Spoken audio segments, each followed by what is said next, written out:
Hey guys, welcome back. In today's video I'm going to go through a hannya mask that I painted up, and it's now in my shop on my website.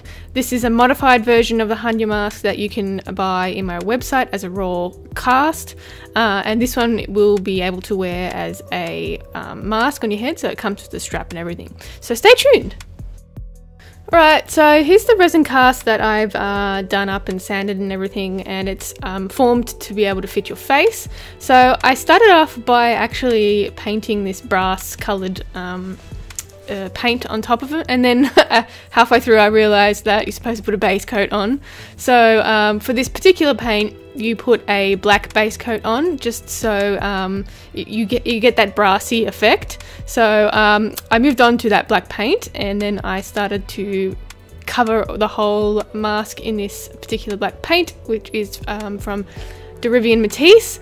And before I covered the mask in this black paint, I put down a primer paint, which is also from the same brand. Ideally, you could cast your mask in black pigmented resin, but I didn't have any pigment handy, so I decided to go ahead and paint. Plus, I wasn't sure which I was going to do. So once that's dry, I'm going to move on to this old brass coloured paint by Lumiere by Jacquard.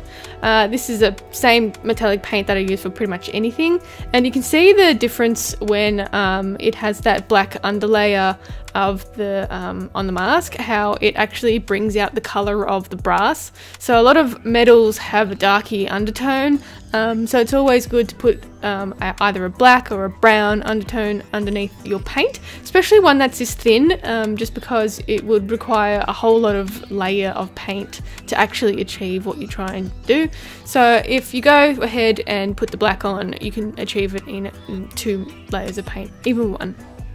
And I'm just constantly impressed with the quality of this brand and this paint. It's never failed me, and it always turns out really, really nice. So I definitely highly recommend this paint.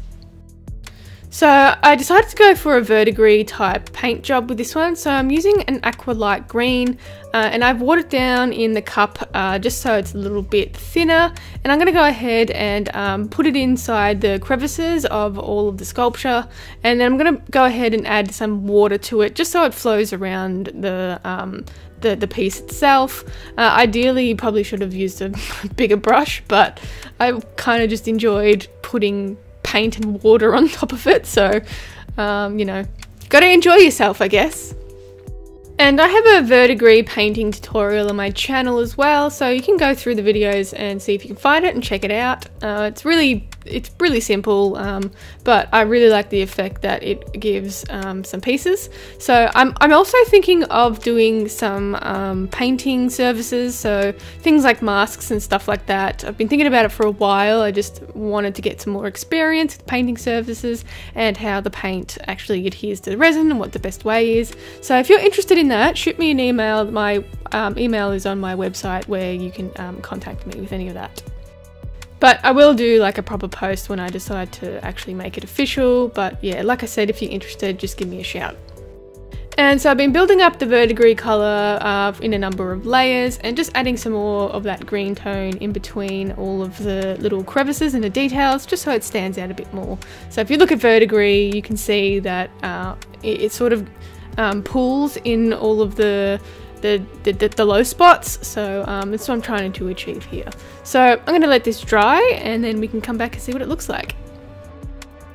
Alright, so here's what the mask looks like. I went ahead and painted the inside of the mask a black colour as well, and I also added a strap so you can actually wear this mask. It's a stretchy strap, so it should be able to fit any sized head. It fits my head perfectly fine and sits on my face nicely, but yeah, it shouldn't be a problem if you have a larger head than me. I've got a bit of a pinhead.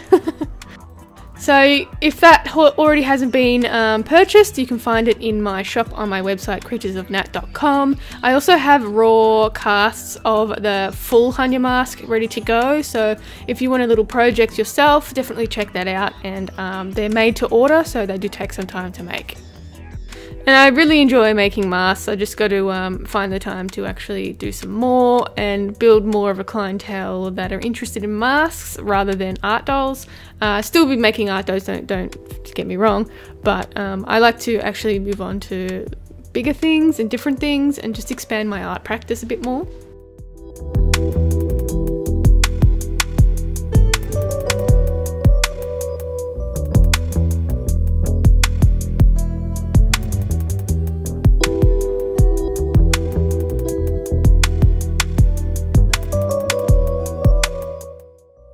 So that is it for me today, guys. I hope you enjoyed the video. If you did, give it a thumbs up and don't forget to subscribe.